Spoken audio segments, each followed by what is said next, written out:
और अब हम बात करेंगे ओमाइक्रॉन वेरिएंट की, जिसकी दहशत देश में बढ़ती जा रही है। और सबसे बड़ा अलार्म इलाहाबाद हाई कोर्ट ने बजाया और केंद्र सरकार के साथ साथ चुनाव आयोग तक से चुनाव टालने की अपील की। इससे पहले आपको ओमाइक्रॉन से जुड़ी आज की 10 बड़ी खबरें क्या हैं, इस पर भी आपको फटाफट एक अपडेट दे देते हैं।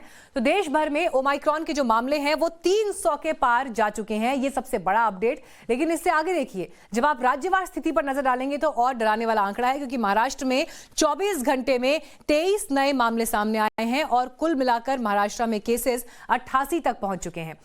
दिल्ली में, राजधानी में ओमाइक्रॉन के 64 मामले सामने आए हैं। तो महाराष्ट्र और दिल्ली अभी सबसे आगे दिखाई दे रहे हैं मामलों में। मध्य प्रदेश में इस बीच बड़ा अपडेट ये, शिवराज सरकार ने फैसला लिया है कि नाइट कर्फ्यू रहेगा रात के 11 बजे से लेकर सुबह के 5 बजे तक। इसके अलावा तमिलनाडु में ओमाइक्रॉन को लेकर देखिए 34 नए संक्रमण के केसेस मिले हैं। तो ये संख्या दिल्ली, महाराष्ट्र, तमिलनाडु, कुल मिलाकर 17 राज्यों में ओमाइक्रॉन की दहशत इस वक्त है, जहां पर सबसे ज्यादा केसेस सामने आ रहे हैं और ओमाइक्रॉन अपने पैर पसार रहा है। प्रधानमंत्री मोदी ने भी इस बीच समीक्षा बैठक की है। आज शाम 6:30 बजे प्रधानमंत्री ने अहम बैठक की। दिल्ली के मुख्यमंत्री अरविंद केजरीवाल भी आज प्रेस कॉन्फ्रेंस इस मामले पर कर रहे थे। उन्होंने कहा कि रोजाना 1 लाख केसेस हो तो भी दिल्ली सरकार इनसे निपटने के लिए तैयार है। कांग्रेस, टीएमसी और आप की बूस्टर डोज की मांग है और लगातार सरकार से वो ये कह रहे हैं कि बूस्टर डोज को लेकर दिशा निर्देश जारी करें। विशेषज्ञों ने बूस्टर डोज दिए जाने की वकालत की, क्योंकि केंद्र सरकार की तरफ से भी ये कहा गया है कि विशेषज्ञ इस पर क्या कहते हैं उसे लेकर कोई भी तस्वीर पुख्ता रूप से उस पर कुछ भी कहा जा सकता है।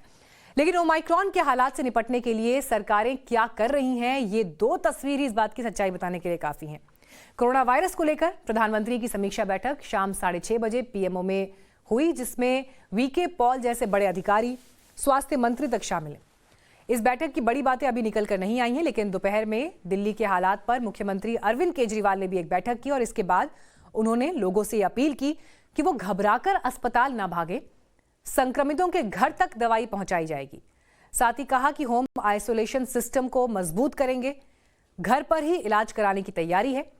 केजरीवाल ने यह भी कहा कि दिल्ली में अगर 1 लाख केसेस भी रोज आएंगे तो भी दिल्ली सरकार इससे निपटने के लिए पूरी तरह तैयार है। केजरीवाल इससे पहले बूस्टर डोजेस की मांग भी केंद्र से कर चुके हैं। 3 लाख टेस्ट डेली करने की अपनी कैपेसिटी बनाई है कि अगर ज़रूरत पड़ेगी तो 3 लाख टेस्ट्स दिल्ली में डेली हो सकें। दूसरा ये कि पिछली बार जब सेकेंड वेव आई थी, अप्रैल के महीने में जो वेव आई थी, उसमें 26-27 हज़ार केसेस डेली मैक्सिमम तक गए थे, सबसे ज़्यादा से ज़्यादा जब हुई थी। इस बार हमने अपनी तैयारी की है, 1 लाख केसेस पर डे अगर होते हैं तो उसके लिए भी हमने तैयारी उसके हिसाब से की है। 2 महीने के लिए मेडिसिन का स्टॉक तैयार किया जा रहा है, वो अगले कुछ दिन के अंदर खरीद लिया जाएगा। 2 महीने के लिए हमारे पास दवाइयों का स्टॉक रहेगा, उसकी कमी नहीं होनी चाहिए।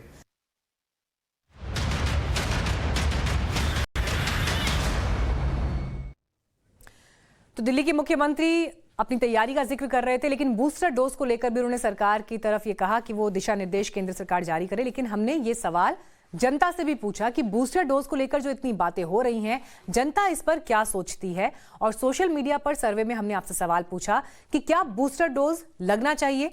तो 56% लोगों ने इसमें हामी भरी कि बूस्टर डोज की जरूरत है, 23% ने इससे इनकार किया, जबकि 20% ने कहा कि इस पर वो कोई ओपिनियन नहीं रखते हैं, कुछ कह नहीं सकते। अब हम आपको दिखाते हैं कि देश के वो टॉप 5 राज्य कौन से हैं जहां पर ओमाइक्रॉन के सबसे ज्यादा मामले सामने आ रहे हैं।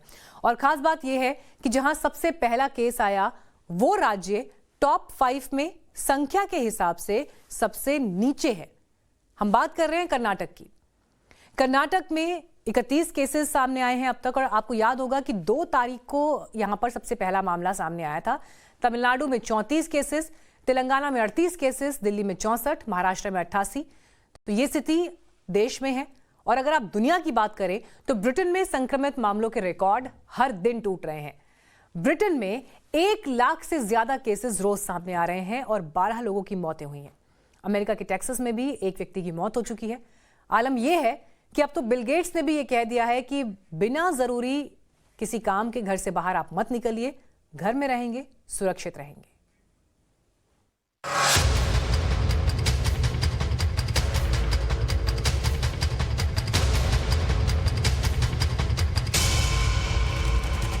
ये हैं बिल गेट्स, दुनिया के सबसे अमीर लोगों में शामिल और माइक्रोसॉफ्ट के संस्थापक। इन्होंने अपने सभी हॉलिडे प्लान्स कैंसिल कर दिए हैं। जानते हैं क्यों? क्योंकि ओमाइक्रॉन की दहशत बढ़ती ही जा रही है। देखिए, बिल गेट्स ने 2 दिन पहले ट्वीट किया, जब ये लगने लगा था कि जिंदगी सामान्य हो गई है, तभी हम इस महामारी के सबसे खराब दौर में प्रवेश कर रहे हैं। ओमाइक्रॉन हर घर में दस्तक देगा।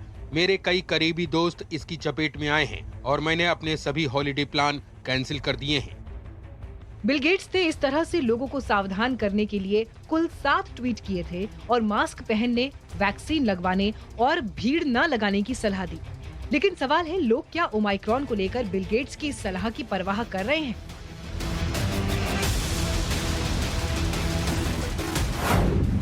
हम भारत की स्थिति देखें तो यहाँ पहली बार 2 दिसंबर को कर्नाटक में ओमाइक्रॉन के 2 केस का पता चला।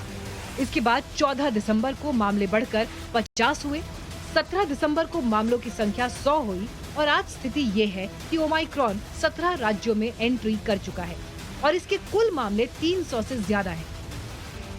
इन 17 राज्यों में महाराष्ट्र की स्थिति ज्यादा डरावनी है, क्योंकि यहाँ ओमाइक्रॉन के जितने केस पाए गए उनमें से 83% लोगों को कोरोना के दोनों टीके लग चुके थे, जिसके बाद खतरे की घंटी हर राज्य से बजने लगी। वैक्सीन तो अपनी जगह, ओमाइक्रॉन से बचने के लिए बूस्टर डोज लगवाने की मांग भी तेज होने लगी। कांग्रेस सांसद राहुल गांधी का मंगलवार का ये ट्वीट देखिए, देश की बड़ी आबादी को अभी भी वैक्सीन नहीं लगी है। सरकार बूस्टर डोज लगाने की शुरुआत कब से करेगी?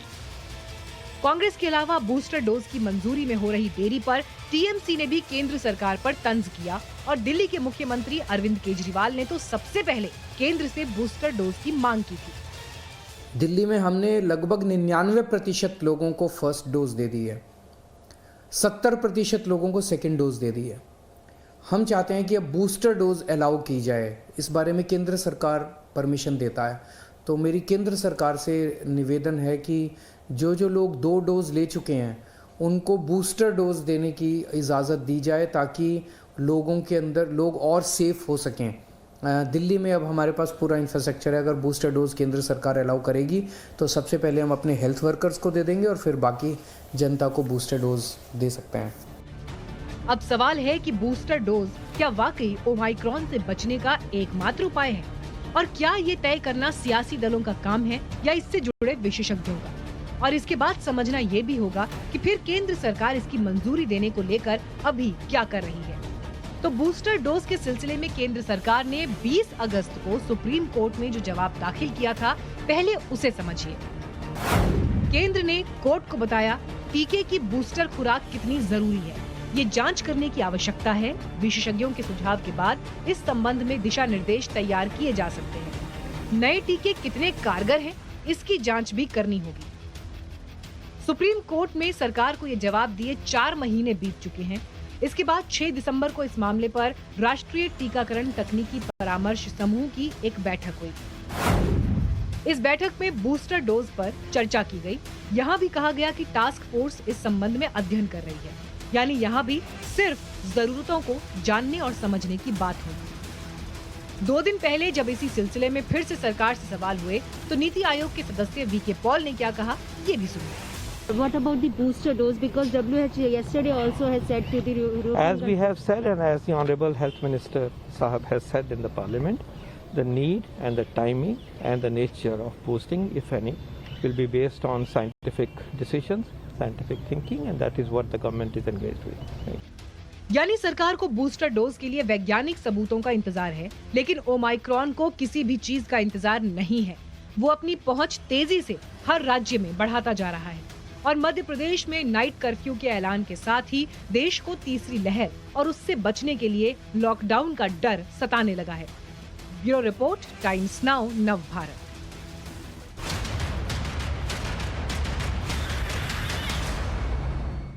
हमने आपका ओपिनियन सोशल मीडिया पर लिया कि क्या आप मानते हैं कि केंद्र और राज्य सरकारें ओमाइक्रॉन के जरिए आने वाली संभावित तीसरी लहर से निपटने के लिए तैयार हैं।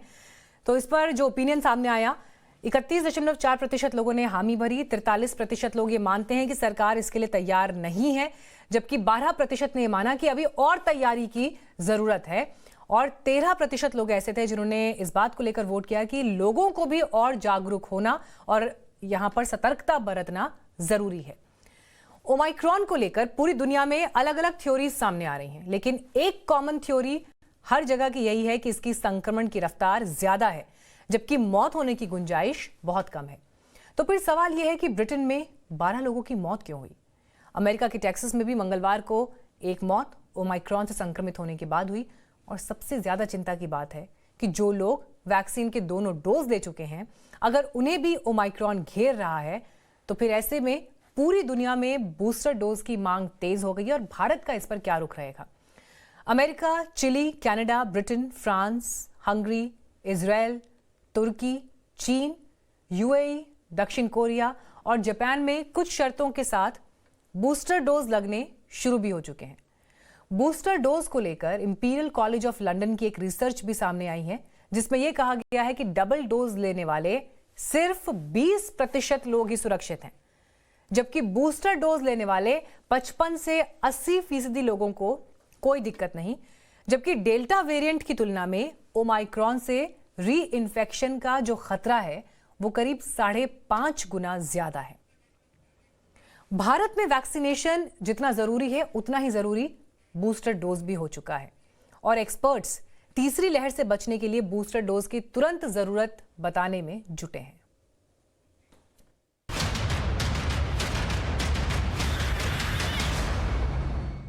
बूस्टर थर्ड डोज बहुत ज़रूरी है।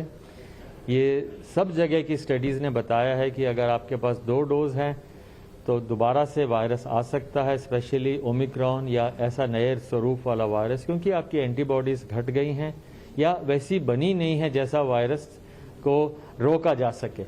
इसलिए मेरे विचार से भारत सरकार और सारा जो एक्सपर्ट ग्रुप है वर्क कर रहा है, बट मेरी अपनी ओपिनियन है कि बूस्टर तुरंत मिलना चाहिए। अगर हम लोग ओमिक्रॉन के जनवरी-फरवरी की वेव के लिए तैयार रहना चाहते हैं, अभी से बूस्टर लगाना मेरे विचार से ज़रूरी है। दुनिया भर में ओमाइक्रॉन की बुलेट स्पीड के बाद विश्व स्वास्थ्य संगठन ने सुनामी की चेतावनी जारी की है। 2 दिन पहले ही WHO ने यह कहा है कि ओमाइक्रॉन वेरिएंट डेल्टा के मुकाबले काफी तेजी से फैल रहा है। हम पूरे यूरोपीय महाद्वीप में एक और तूफान को आते हुए देख सकते हैं। पूरे यूरोपीय महाद्वीप में कोरोना वायरस के मामलों में बेतहाशा वृद्धि होगी, जिसकी वजह से पहले ही बुरे दौर से गुजर रही स्वास्थ्य व्यवस्थाएं और प्रभावित होंगी। वहीं भारत में भी एक्सपर्ट इसी ओमाइक्रॉन की वजह से तीसरी लहर की आशंका पहले ही जता चुके हैं और हर जगह हर देश में ये अपील की जा रही है कि लापरवाही से बचें।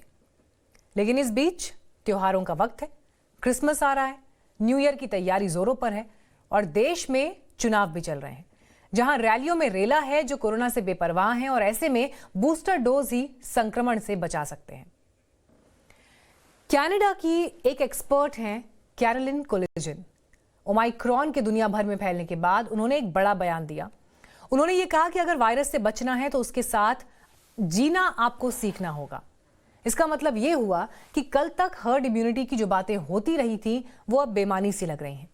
कोरोना अपना स्वरूप बदल रहा है, पहले की तुलना में और ज्यादा खतरनाक हो चुका है। तो फिर हमें क्या करना होगा?